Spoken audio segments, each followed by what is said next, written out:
Video kali ini gua akan membagikan skema box NTX T2S212 yang terinspirasi dari skema box T24 yang umum digunakan. Dan terinspirasi itu bukan berarti harus sama. Jadi ini merupakan mode sederhana dengan harapan ini akan lebih mudah dalam proses pembuatannya. Skema ini dikhususkan untuk transducer speaker JIC dengan tipe LB12060 dan ini merupakan sebuah produk dari keluarga JIC Value Series. Dan desain ini tentu udah gue coba dan aplikasikan sendiri, salah satunya pada box 3-way GJ Series. Menurut gue, meskipun ini cukup sederhana, tapi outputnya itu terdengar cukup fokus. Jadi box ini nantinya akan membutuhkan horn full set T24, baik itu horn untuk tweeter maupun horn untuk middle-nya. Dan box ini merupakan box mode vakum. Sebelum membahas skema, kita ulas dulu spesifikasi teknis dan TS parameternya. Kita mulai dari ukuran dari transducer speakernya. Untuk diameter lubang pada box, ini ukurannya adalah 279 mili, ukuran magnetnya 154 mili, ukuran total dari magnet hingga gasket 126 mili, ketebalan gasket 9 mili, ukuran antara baut 296 mili, ukuran terluarnya 311 mili. Dan mungkin masih ada istilah yang salah dari cara penyebutannya. Dan di waktu berikutnya akan terus gua coba untuk perbaiki. Sekarang kita beralih ke spesifikasi teknis dan TS parameternya.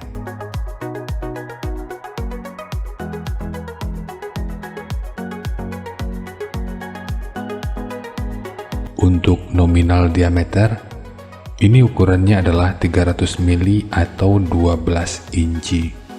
Impedansinya 8 ohm. Nominal power handling 250 watt. Program power 500 watt. Jika lu masih bingung dengan perbedaan nominal power handling dengan program power ini udah pernah gua ulas pada video yang akan gua selipin pada pojok kanan atas video ini, atau nanti bisa juga dicek pada kolom deskripsi. Kita lanjut. Untuk sensitivitas pada 1 watt per 1 meter 97,69 dB. Untuk rentang frekuensi mulai dari 52,9 sampai 5 kHz. Untuk ukuran voice coil 60,5 mm atau 2,4 inci. Untuk spesifikasi lanjutan bisa dilihat sendiri. Sekarang kita beralih ke spesifikasi utama yaitu TS parameternya. Untuk Fs-nya ini 52,9 Hz.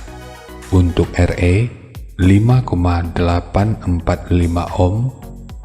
QMS 8,075. Cache 0,5987. KTS 0,5573, GMS 0,181 mm per Newton, MMS 50,1 gram, efisiensi 1,687%, BL 12,75 Tesla meter, fast 71,47 liter, SD 0,086 meter persegi, XMAX 2,75 mm, induktansi voice coil 0,503 mH. Dari semua hal ini, kesimpulan di awal yang bisa kita gunakan, speaker ini bisa digunakan untuk box dengan dan tanpa lubang angin. Karena dari EBP-nya, ini mendapatkan hasil sekitar 88,35, atau kita bulatkan aja pada 88,4. Cara mengetahui ABP ini udah pernah gua bahas pada video yang akan gua selipin pada pojok kanan atas video ini, atau nanti bisa juga dicek pada kolom deskripsi. Sekarang kita masuk ke rincian semuanya.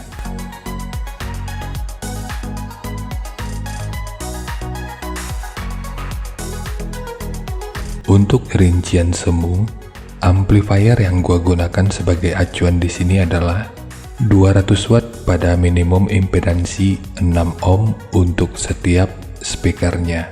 Jadi kalau 2, tentu butuh daya sekitar 400 watt dan ditambah kebutuhan daya untuk satu compression drivernya. Gua menggunakan 200 watt untuk satu speaker utama karena fungsi speaker di sini lebih ditargetkan untuk kedetailan suara. Jadi di sini gua merancangnya tanpa port dengan pertimbangan respon impedansi, kedetailan suara, serta bobot total boxnya secara keseluruhan. Dan saat digunakan, untuk bawahnya tentu kita masih membutuhkan woofer dan subwoofer untuk frekuensi yang lebih komplit. Lalu mengenai impedansinya kenapa bukan 8 ohm?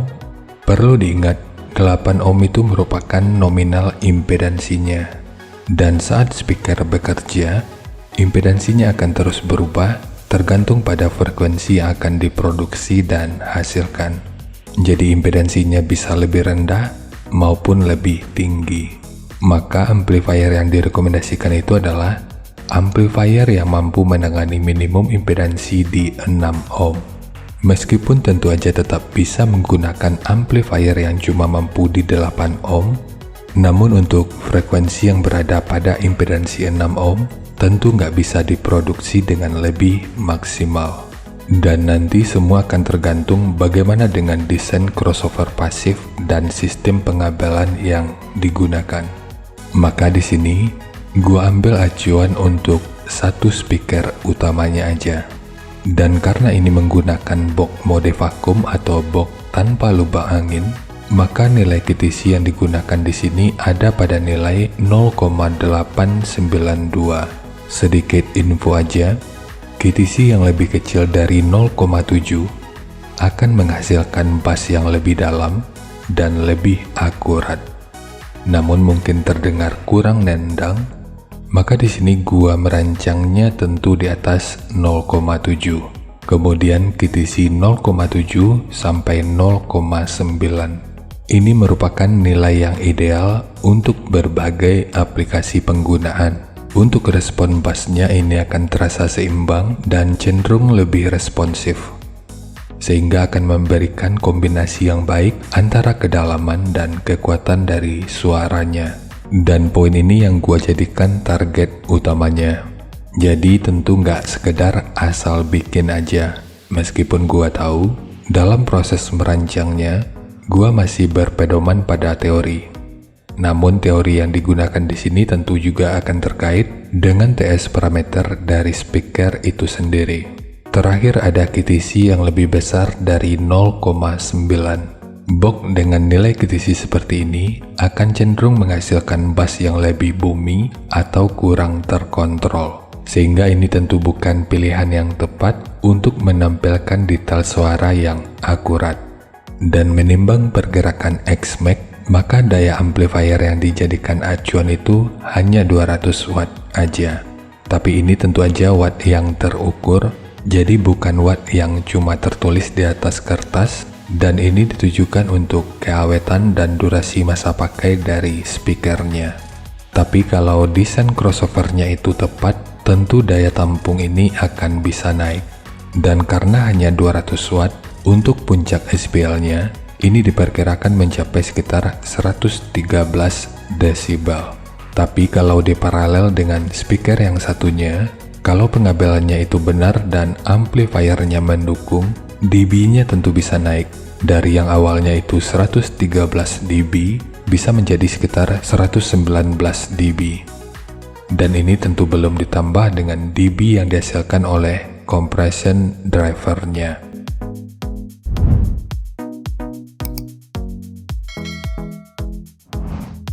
Dan berikut referensi yang gua gunakan dalam mendesain skema box speakernya. Jadi dari transfer function magnitude ini kita bisa melihat frekuensi 75 Hz itu udah bisa direspon pada -3 dB dan 104 Hz pada 0 dB. Sekarang langsung kita bahas aja skemanya.